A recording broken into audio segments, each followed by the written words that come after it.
चित्रकूट अपने मन से नहीं गए हैं। किसके कहने पर गए? श्री वाल्मीकि ऋषि के। आप मानस पढ़िएगा, राम जी ने 3 मुनियों से 3 बात पूछी। भरद्वाज जी से जब गंगा पार किए तो पहले भरद्वाज जी के आश्रम गए, तीर्थराज प्रयाग। जय हो सरकार, दंडवत, जय जय जय जय।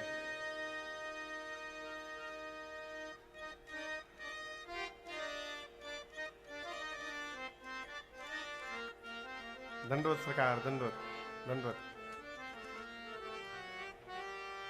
श्री राम जय जय राम, श्री राम जय राम जय जय राम, श्री राम जय जय राम, श्री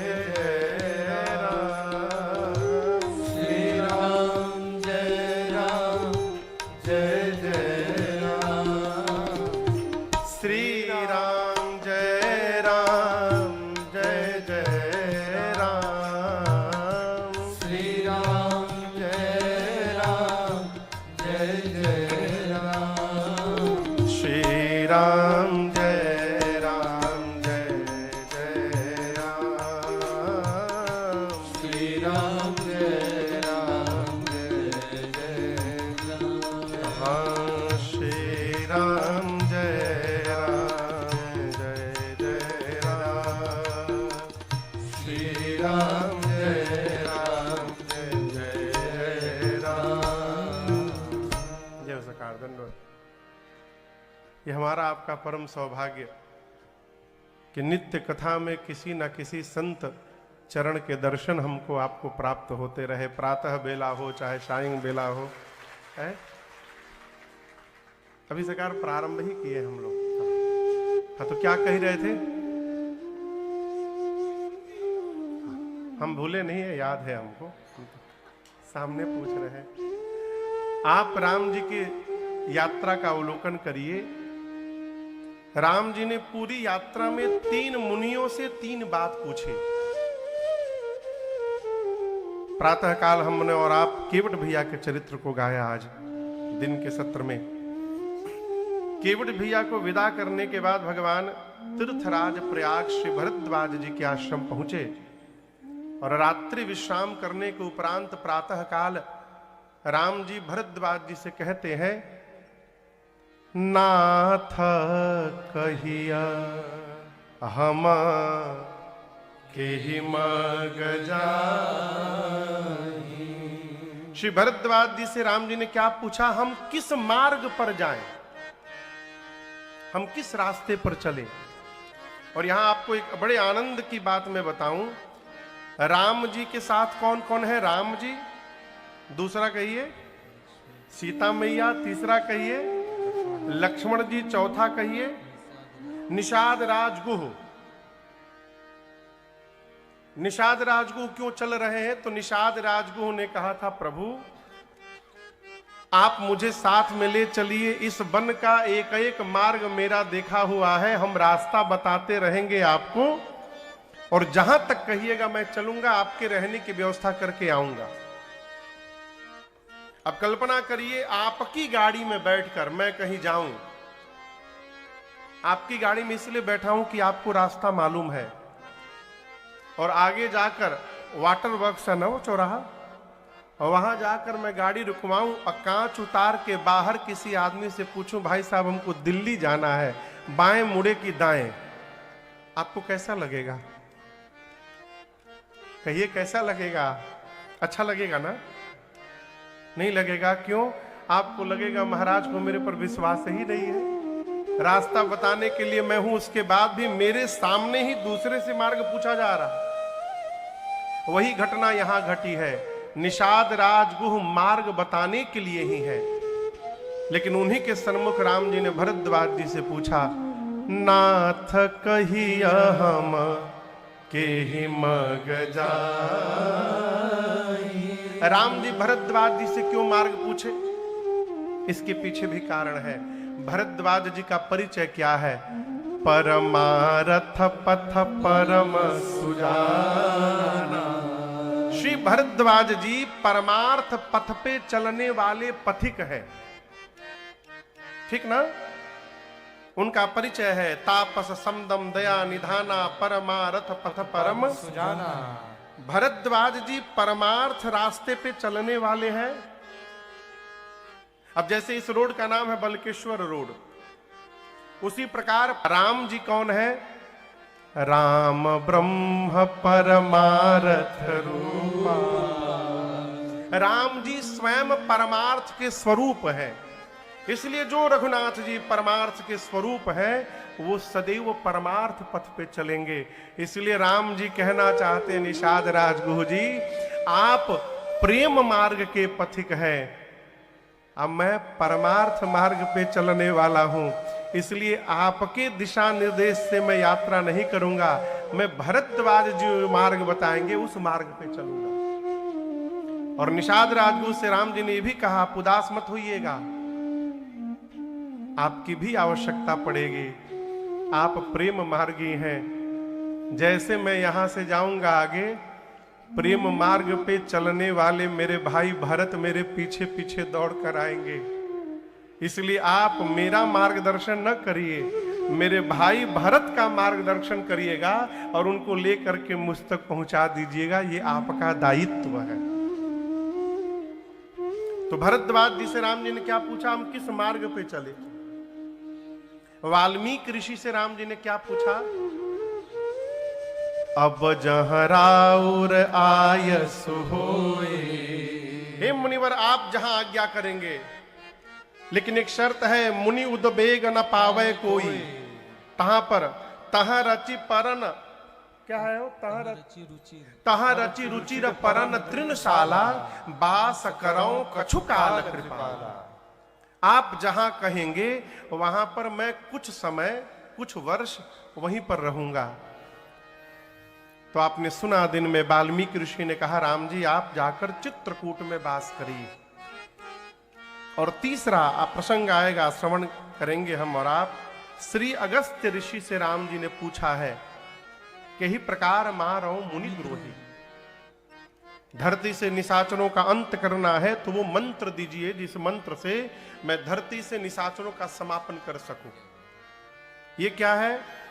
ये बचपन से राम जी को दिया गया संस्कार है। देखिए हम दिशा निर्देश उसी से ले सकते हैं जिसको हम हृदय से अपने से श्रेष्ठ माने। राम जी का ये संस्कार है बचपन से, घर में आयस मांग करहि पूरक आजा। राम जी बचपन से अपने पिताश्री से पूछ पूछ कर व्यवहार करते हैं। और याद रखिएगा स्थान पहले परिवर्तित हो जाए, संस्कार परिवर्तित होने वाला नहीं है। एक बार जो संस्कार बन गया, हम वन में भी रहेंगे तो हमारा संस्कार दिखाई पड़ेगा है? अब वन में तो राम जी का कोई बड़ा है नहीं जिससे राम जी पूछ पूछ कर व्यवहार करें, तो राम जी मुनियों से ही पूछ पूछ कर व्यवहार करते हैं। ये राम जी का चरित्र है।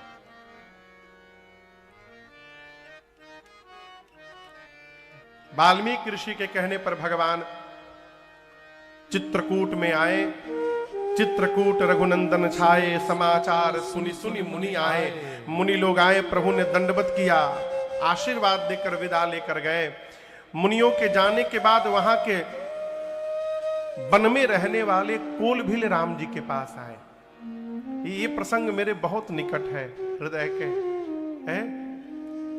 हम तो सरकार ये सोचते हैं क्या सौभाग्य उनका होगा वन में रहने वाले कोलभीलों का है। वो कौन सा माला लेके जपे थे, वो कौन सा यज्ञ किए थे, कौन सा जाकर दान पुण्य किए थे। अरे वो तो उल्टा लोगों को लूट लिया करते थे। अयोध्या के वासी जब पहुंचे चित्रकूट में, तो ये चित्रकूट के कोलभील जंगली लोग उनके लिए फल लेकर आते हैं, जल लेकर आते हैं, हवा करते हैं, उनकी सेवा करते हैं। अयोध्या वासी बोले आप लोग हमारी कितनी सेवा करते हैं। वन में रहने वाले कोलभीलों ने कहा हम कौन सी सेवा कर रहे हैं, ये जल लाना फल लाना ये कोई सेवा थोड़ी है। असली सेवा तो आप हमारा देख ही नहीं पा रहे। अयोध्या वासियों ने कहा कौन सी सेवा? बोले ले ही न बासन बसन चुराई, हम लोग आप लोगों को लूट नहीं रहे हैं, ये हमारी सबसे बड़ी सेवा हो रही है, ये तो हम लूट लेते हैं। अब आप सोचिए, आने जाने वालों को लूट लेने वाले ये कोल भील, क्या इनका पुराकृत कर्म प्रबल होगा कि मेरे रघुनाथ जी जाकर के इनको दर्शन दे रहे हैं? ये जीवन का सौभाग्य है। राम जी जब चित्रकूट गए तो पूरा कोल भीलों का समूह आकर, जैसे आप लोग बैठे हैं ना, सब लोग बैठ गए सरकार, पूरा समाज बैठ गया कोल भीलों का।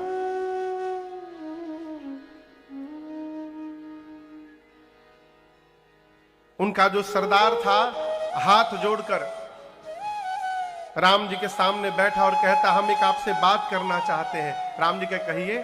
कोल भील बोले प्रभु, धन्य भूमि बन पंथ पहारा। हे राघव जी, वो भूमि धन्य है, वो वन धन है, वो पंथ धन्य है, वो पहाड़ पर्वत धन्य है। कौन? जहां जहां नाथ पाव तुम धारा। जहां जहां आपके चरण पड़े प्रभु, वो पूरे के पूरे स्थान धन्य है। और एक बात कहें, केवल वही धन्य नहीं है, आज हम सब धन्य सहित परिवारा। हमारा पूरा परिवार धन्य हो गया। क्यों? दीख तरस भरी नयन तुम्हारा। नेत्र भर करके आज आपको देखने का अवसर मिला राम जी। कोल भील कहते हैं देखिए, आप डरिएगा बिल्कुल मत राम जी। अच्छा आप बताओ, आपको यदि भगवान मिल जाए तो आप भगवान से कहेंगे कि आप डरिएगा मत, हम हैं आपके साथ? कौन कहेगा ये वाक्य? कोई नहीं कहेगा। ये कोल भील क्यों कह रहे हैं? इनको ये नहीं मालूम कि हम जिनसे बात कर रहे हैं वो राम जी भगवान हैं, ये नहीं मालूम। केवल ये जानते हैं कि चक्रवर्ती महाराज दशरथ जी के कुमार है, वन में आ गए, बस। कहते हैं आप डरिएगा बिल्कुल मत, हम लोग हैं ना आपके साथ, हम आपको उदास नहीं होने देंगे। इस वन का पग पग हमारा देखा हुआ है, हम रोज घुमाएंगे। राम जी बोले भयानक वन है। बोले तो क्या हुआ, हम आपको सिंह से बचा लेंगे, हाथी से बचा लेंगे, सांप से बचा लेंगे, आप बिल्कुल मत डरिएगा। राम जी बोले डर तो बहुत लग रहा था, लेकिन अब आप लोग कह दिए तो सारा भय समाप्त हो गया, अब कोई डर नहीं है हमको, है? कोल भील कहते प्रभु बात तो छोटी है, लेकिन एक बात कहना चाहते हैं। आप अपना परिवार छोड़कर यहां आए हैं, नाथ आज से हम लोगों को ही अपना परिवार मान लीजिए आप, और हम आपसे कहते हैं कोई भी आज्ञा देनी हो ना तो आप संकोच मत करिएगा। हम सेवक परिवार समेत, हमारा पूरा परिवार आपका सेवक है। नाथ न सकुचब आयसु देता। आप गैर न समझिएगा, अपना समझिएगा। कोई भी आज्ञा देनी हो राम जी, आप संकोच न करिएगा। राम जी सुन रहे हैं। यहां पर किसी ने पूज्यपाद गोस्वामी तुलसीदास जी से प्रश्न कर दिया, क्या बोल रहे हैं आप? कि ये संभव नहीं है गोस्वामी जी। क्यों संभव नहीं है? तो कहते हैं वेद बचन मुनि मन अगम ते प्रभु करुणा बचन किरातन के सुनता जिमि पितु बालक बैन।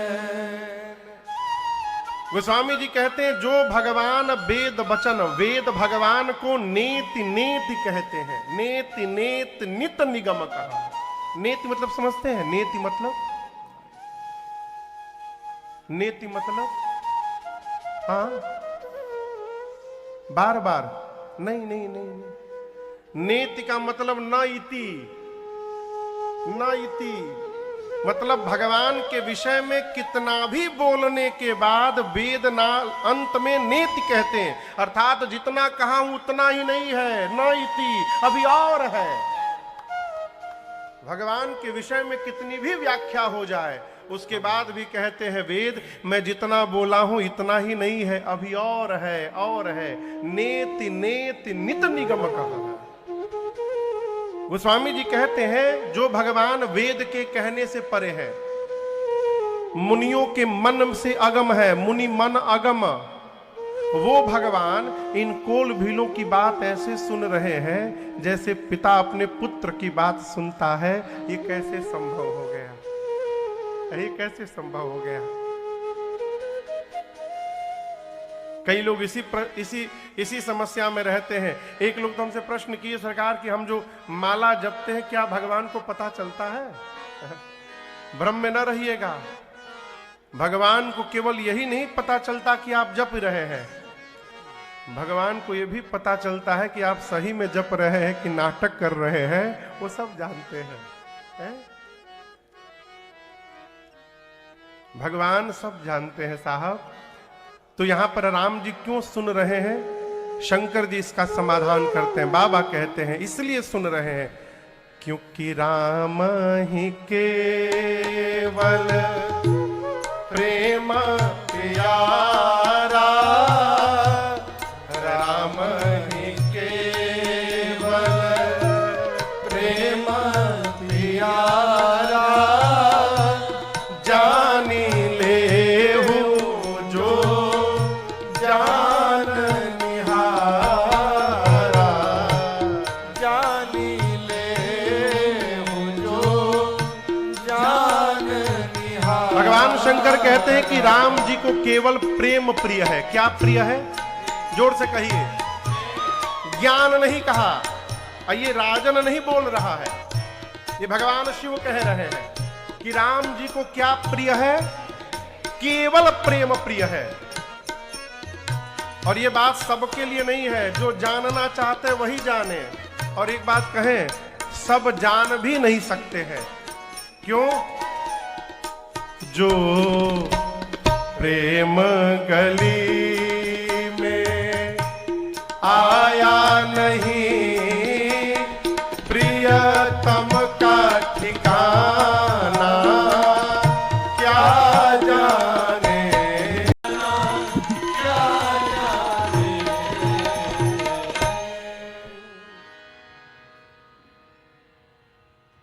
जिस अंधे ने प्रभु को देखा नहीं, वो रूप बताना क्या जाने। शिव सूत्र है, भगवान को केवल प्रेम प्रिय है, ज्ञान प्रिय होता तो केवट जी को राम जी का दर्शन न मिला होता। प्रेम जीवन में सब कुछ हो गया, भगवत प्रेम नहीं हुआ तो सब व्यर्थ है। लवन बिना बहु व्यंजन जैसे। अच्छा बताइए, सब्जी बना दीजिए, उसमें धनिया पाउडर, जीरा पाउडर, कसूरी मेथी, कश्मीरी लाल मिर्च, मलाई सब डाल दीजिए, नमक न डालिएगा तो क्या होगा? मुंह में जाएगा? कसूरी मेथी ना पड़े तो भी चलेगा, मलाई ना पड़े तो चलेगा, मसाला थोड़ा कम पड़े तो भी चलेगा, परंतु यदि राम रस न पड़े ना, नमक न पड़े तो चलने वाला नहीं है। जिस प्रकार नमक के बिना व्यंजन व्यर्थ है, उसी प्रकार ज्ञान हो जाए, वैराग्य हो जाए, सब हो जाए, लेकिन यदि भगवान की भक्ति, भगवान के प्रति प्रेम नहीं हुआ तो ये सब व्यर्थ है, सब व्यर्थ है। शिव जी ने कहा राम ही केवल प्रेम प्रिय।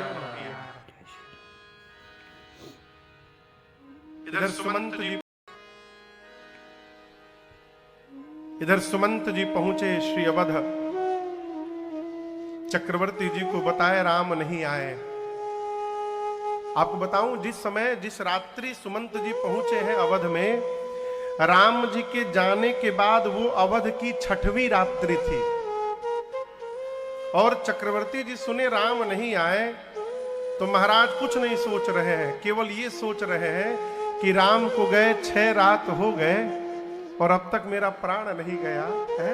अब इससे बड़ा कष्ट कौन आएगा जीवन में। तुरंत महाराज मानो प्रायश्चित कर रहे हो, एक एक रात के लिए एक एक बार राम राम कही, राम कही, राम राम कही, राम तन परिहरि रघुबर बिरह, राम गयो सुरधाम। 6 बार मुख से राम राम राम राम राम राम कह के महाराज ने अविलंब, गोस्वामी जी तो वंदना क्रम में कहते हैं, बंदो अवध भुआल सत्य प्रेम जहि राम पद, बिछुरत दीन दयाल प्रिय तन तृण इव परिहरे। तृण समझते हैं, तृण तिनका। जिस प्रकार हम और आप तिनके का त्याग करते हैं। अब ये सफेद कुर्ता है ना, हा? अगर इस पर काला तिनका दिखाई पड़ जाए तो दिखाई पड़ते हम तुरंत हटाएंगे, सोचेंगे नहीं इसको हटाएं कि ना हटाएं, बेचारा तिनके का क्या होगा। नहीं, जिस प्रकार हम क्षणमात्र विलंब नहीं करते हैं, तिनके का त्याग कर देते हैं, उसी प्रकार महाराज ने अपने प्राण का त्याग कर दिया। प्रिय तन तृण इव परिहरे। कहना चाहता हूं, छोटे छोटे बच्चों को बोर्डिंग में न भेजा करिए। क्यों? बचपन ही वो समय है माई बाप जब बच्चे माता पिता से जुड़ते हैं। जो बच्चे बचपन में बोर्डिंग में चले जाते हैं ना, वो कहा जाने माई बाप का होते हैं। वो जो माता पिता की ममता है वो समाप्त हो जाती है। फिर हमारे महाराज तो बहुत कठिन कहते हैं तुम भेजो उनको हॉस्टल में, वो तुमको भेजेंगे हॉस्पिटल में। बड़े हो जाएं तो कोई बात नहीं, फिर तो जाना विधान है, लेकिन छोटे छोटे बच्चों को ना भेजिए। भगवान ने सभा बिठाई, भरत जी से कहा, भरत जी एक बात कहे, आपके पिता जैसा पिता न था, आपके पिता जैसा पिता न है, और भरत जी आपके पिता जैसा पिता अब भविष्य में होने वाला भी नहीं है। भयऊ न आई न अब होनिहारा, भूप भरत जस पिता तुम्हारा। भरत जी, आपके पिताजी को प्राण से प्रेम नहीं था। आप दर्शन करिए, आपके पिताजी को वचन से प्रेम था। यदि महाराज को प्राण से प्रेम होता तो वचन छोड़ देते, प्राण बचा लेते, लेकिन आपके पिताश्री ने प्राण का त्याग किया वचन के लिए। एक वचन मान के आपके भैया बन चले गए, दूसरा वचन मान के आप राजा बन जाइए। हम कहते भरत जी, यहां दर्शन करिए, बड़ी सूक्ष्म चर्चा मैं आपको सुना रहा हूं। हृदय से गुरुदेव भगवान वशिष्ठ जी भी नहीं चाहते हैं कि भरत जी राज सिंहासन पर बैठे, वो भी नहीं चाहते, लेकिन मर्यादा है, लोकतंत्र है, कहना तो पड़ेगा भरत जी आप राजा बन जाइए। तो गुरु जी ने भरत जी को एक संकेत दिया है, कहा भरत, वेद विदित सम्मत सबही का, जेहि पितु देई सो पावै टीका। भरत जी, वेद विदित है, सबकी सम्मति यही है, पिता जिस पुत्र को सत्ता देना चाहता है वही पुत्र उसका अधिकारी होता है। ये बात भरत जी पकड़ लिए। मन में कहे पिताजी तो मुझे नहीं देना चाहते थे, पिताजी भैया को देना चाहते थे। इसका अर्थ है गुरुदेव इस सत्ता के असली अधिकारी कौन है? मैं नहीं, मेरे भैया हैं। भरत जी मंत्र पकड़ लिए। गुरु जी ने कहा मैं कहता हूं भरत अभी राजा बन जाओ, सौंपे हु राज राम के आए। राम जी जब आए तो आप सौंप दीजिएगा। लेकिन एक बात हमेशा याद रखिएगा, मनुष्य वैसा ही सोचता है जैसा उसमें लाभ दिखता है उसको। गुरु जी बोले सौंपे हु राज राम के आए। अब भरत जी का सुन लिए, सौंपे हु राज राम के जाए। कहे वाह गुरुदेव, आप तो रास्ता बता रहे हैं। सुमंत जी ने भी कहा, कीजिए गुर आयसु अवसि, कहीं सचिव कर जो, रघुपति आए उचित जस, तस तब कर। अभी भरत जी राजा बन जाइए, राम जी जब आए तो जो उचित लगेगा करिएगा। कौशल्या मैया ने भी कहा। सबकी बात सुनने के बाद भरत भैया खड़े हुए और गुरुदेव भगवान वशिष्ठ जी से भरत जी ने कहा, गुरु जी आप बताइए,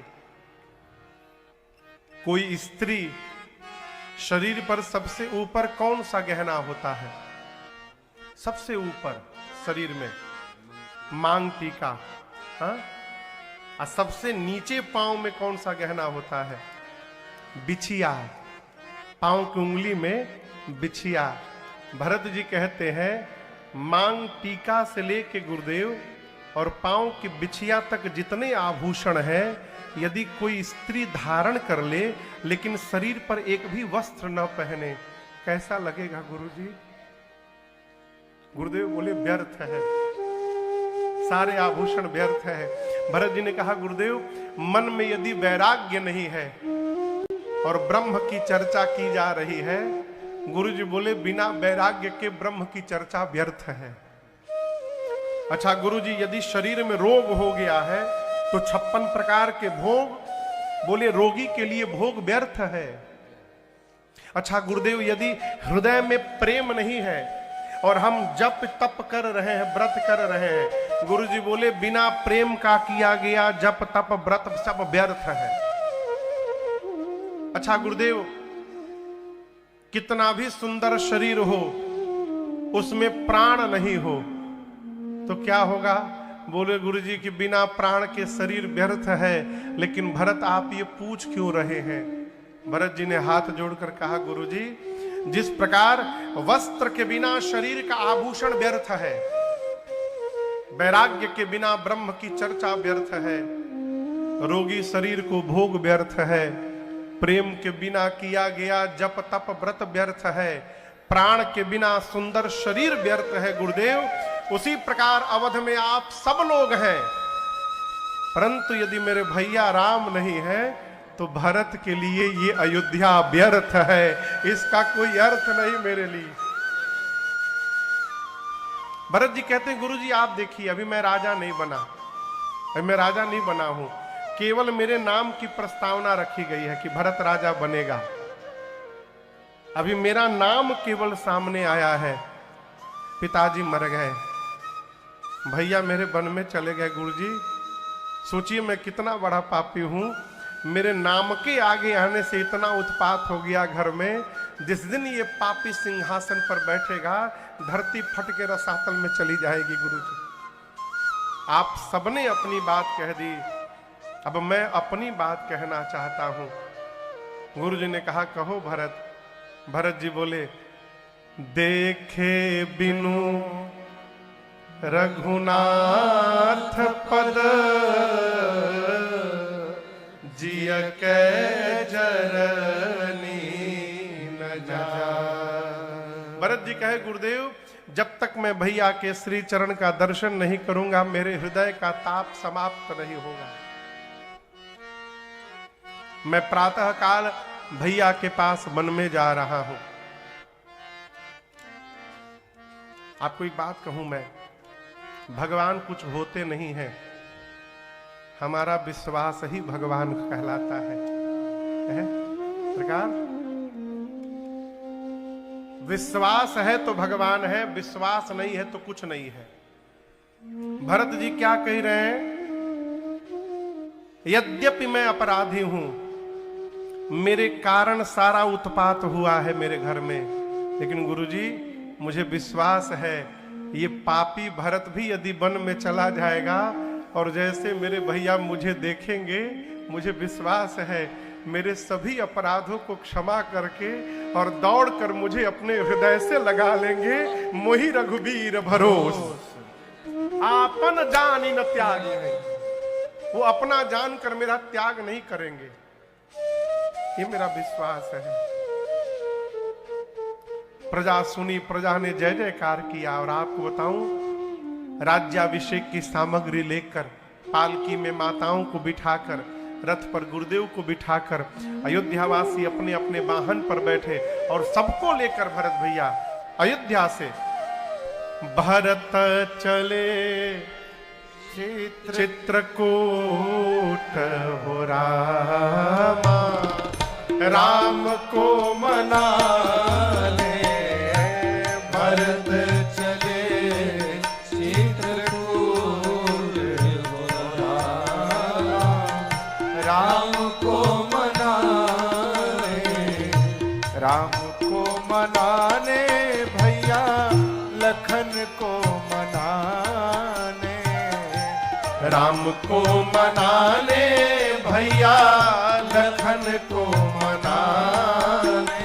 हाँ भरत चले चित्रकूट हो रामा, राम को मनाने भरत चले चित्रकूट हो रामा, राम को मनाने, सिया राम को मनाने, सिया राम को मनाने।